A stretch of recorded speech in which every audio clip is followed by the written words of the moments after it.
What's good, everybody? Brian Tong here, and hey, I pumped out a whole lot of content at WWDC 25, but I think now is a really good time to talk about what didn't show up and what Apple didn't talk about at the developer conference, why it's important, and what it means moving forward. So let's get to the obvious one out of the way first: Apple Intelligence and Siri. Both were either briefly mentioned or pretty much non-existent, especially Siri, which was a complete no-show at a time when the personal assistant is more important than ever at changing how we use our devices. Just see Google Gemini for reference if you care to see what the competition is doing.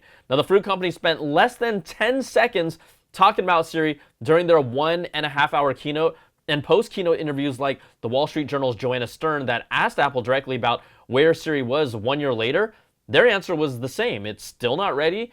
It's not up to Apple's standards, and it will be coming in the next year. Now, there was a point where she asked if it was really working, and Craig Federighi said it was, and my thinking is, sure, it might have worked at times, and they took the shots that worked when the camera was rolling, but it wasn't working well enough and consistently enough to put it in our hands, and that means it wasn't ready and still isn't ready. Now, according to Bloomberg's Mark Gurman, Apple is targeting spring 2026 for their next Siri AI upgrade. So that's, 2 years from the announcement, and basically getting into year 3 for the actual rollout of the software. Now, Apple Intelligence is the brains behind Apple's live translation for phone calls and text messages, and I guess you could add the call screening as part of that. They just didn't call out Apple Intelligence as strongly as they did in last year's keynote. Plus, there are improvements to combine your multiple Genmojis together to make a combined one.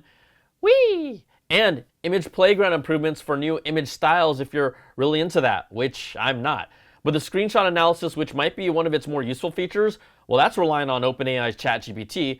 Already gave Apple a bad apple for Apple Intelligence for year 1, plain and simple. And I've broken down its shortcomings, but to see little to no progress from last year with Siri, that is rough. And they do need to make sure they only ship and announce something when it's ready after what happened last year. But its spring 2026 deadline has made it clear more than ever that Apple was taken by surprise and just wasn't ready for the fast-moving AI revolution push. I mean, I've talked about that before, and they're showing at WWDC 25 has really made it crystal clear. And I see the comments with people saying, I don't need AI on my phone. I'm fine without it. But I think artificial intelligence has become this big catchphrase that includes too many things. That can mean both all that generative AI image stuff, which most people don't really care about from a practical daily use standpoint, versus actual useful AI features and machine learning techniques that are quickly getting the AI label slapped on them, because it's been trendy to just say AI instead of just showing off a feature and focusing on a cool new feature. That's what we need to get back to, in my opinion. And I don't need and want Apple to be this ultimate chatbot. Others are already doing that better, but I do want a true personal assistant for the Apple ecosystem, and we'll see how close they get to that. Now, we were told not to expect much AI and Siri stuff, and the reports were absolutely right, but it was still overall a disappointment. So we will see what they bring to the table in 2026, because we have no other choice. All right, let's get off that and on to Liquid Glass. It's a new look for iOS 26, but this is not some earth-shattering and groundbreaking innovation. I never said that. In fact, if you watch the keynote, during the entire Liquid Glass section, Apple never used or said the word innovative, and Apple is the first to throw that word around when they believe it. Now, in my comments, a lot of people said things like, this is not innovative at all, amongst other things that I can't and won't read out loud to Mama Tong. How dare you? But to that I say, you're right. It's not innovative. But who said it was? Because Apple sure didn't. Now, you can check the video for yourself. Not one time did they ever say it was innovative. And Liquid Glass works well in some instances, and in others, it can be hard to read text, or the glass effect on top of certain images can just be a mess, and Apple will definitely be tweaking it during this beta period because they will have to. So maybe it'll become more of a frosted glass at times, or maybe they'll give some level of option to change the intensity. I also think of the accessibility community, and the new look will not work for them at all either. So I think the functionality and how Liquid Glass acts organically, that is cool. But overall, in the current beta, it's generally harder to read text than it was before. Now, the biggest thing here is Apple always connects their hardware and their software, and Apple VP of Human Interface Alan Dye said it himself. Today marks an exciting and beautiful new chapter for our design. one that sets the stage for our next era of our products and how you interact with them every day. Now, we've heard all the rumors of the potential all-glass-like 20th anniversary iPhone or potential larger iPad or Apple's first foldable device, even reports of Apple glasses coming in 2026. So seeing how hard they're leaning into this new glass aesthetic from Vision OS will be interesting to see how that plays out with their hardware design in the next few years. And if it really is a movement that is pairing new hardware designs and software design together, or is it just a design change to do something different because iOS was feeling stale? Hey, only time will tell. So let's hope they really fine-tune this, because even their first YouTube still image, it didn't say liquid glass. It said introducing liquid ass, and nobody wants that. All right, what else didn't make an appearance at all at WWDC 25?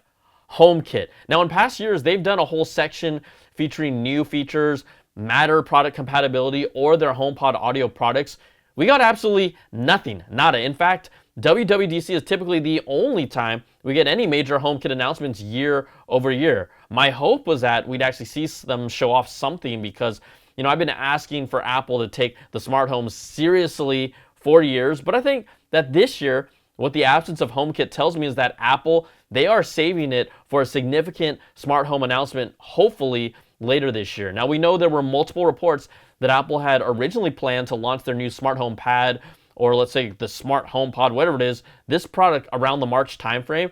It will reportedly be around a 7 or 8 inch display mounted on a home pod or some speaker base, or a wall-mountable display that with its own OS to manage the smart home. Reports also claim the setbacks from Siri's development and Apple Intelligence also delayed the launch of their smart home push. A smarter Siri, that matters, especially for this product category, and Apple needs a product that just works, which reports claimed Apple had planned to be one of their new initiatives in 2025. We saw nothing like that at WWDC 25, and if Apple is planning to release an updated Siri in spring of 2026, it makes me think, could their smart home push be completely pushed out another year, and is it another casualty of the Apple Intelligence delays?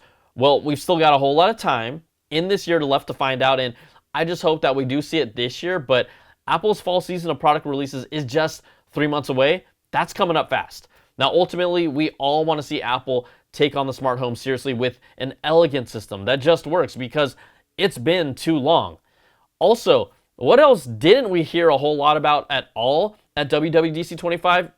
AirPods, at least not as part of its own section in the keynote. Now, they did announce in a press release that studio audio quality recording with H2 chip AirPods models is coming with the release of iOS, iPadOS, and macOS 26, and even clearer calls with enhanced voice quality building off a better version of their voice isolation. Plus, you can press and hold on AirPod stems while using Apple's camera app or compatible third-party app to take a photo or start a video recording.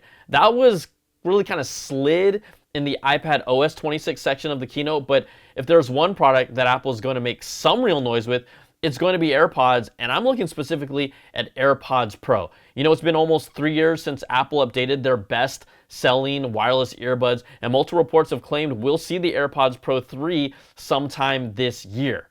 The fact that it was pretty silent when we typically get new game-changing features at WWDC that transform them, like we had hearing health features last year, and adaptive audio and conversational awareness back in 2023, it tells me that they, again, are saving up for another big AirPods announcement for this year, and that should absolutely be AirPods Pro 3.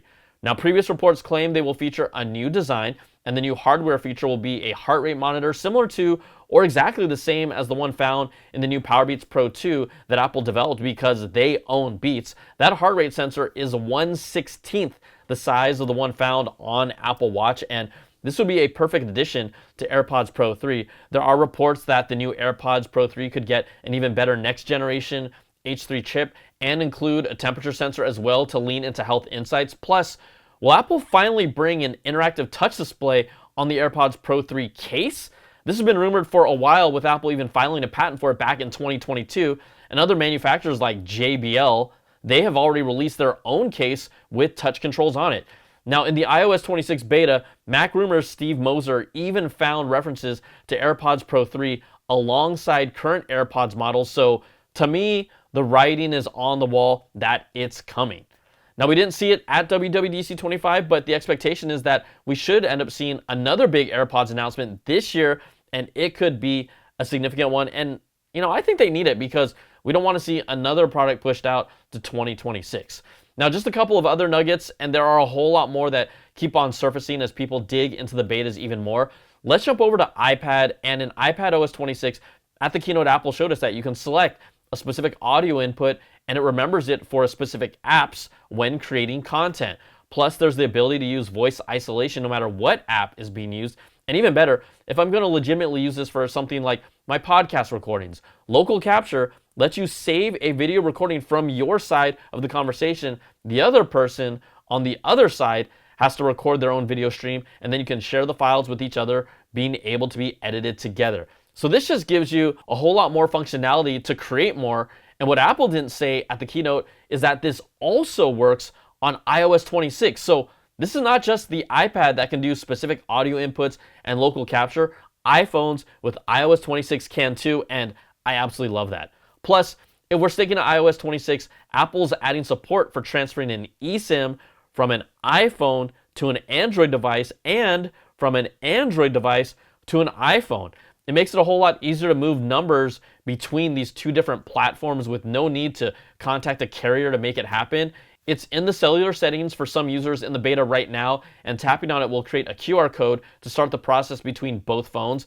Now, this hasn't been easy to do between iPhone and Android phones in the past, but it will be in iOS 26. I love that. So, hey, I want to hear from you. What were some of the things that you were missing from WWDC for you? Not me, for you. Hey, put them in the comments. And, if I see another person say, there was no innovation, hey, please do more than that. Tell us what you want to see, what you were even expecting to see, and what would actually impress you. But this blanket, this is an innovative comment that I see here and there. Look, nothing else. This is just flat out lazy. So do better.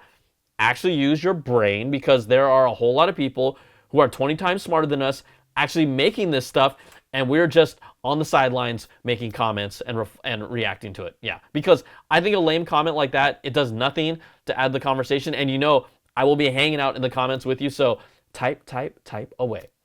All right, that's going to do it for this video. If you like what you see, give me that thumbs up, subs up, and hit that notification bell, ding, to get all my latest videos when they drop. And if you want more of that Apple goodness, you can check out my weekly Apple Bits XL audio podcast with the latest stories and special guests. Plus, you can support all my content with an ad-free version of the podcast, early access to my content, and exclusive content at patreon.com/BrianTong. So thanks so much for watching. We'll see you on the next video. Take care, peace, and love.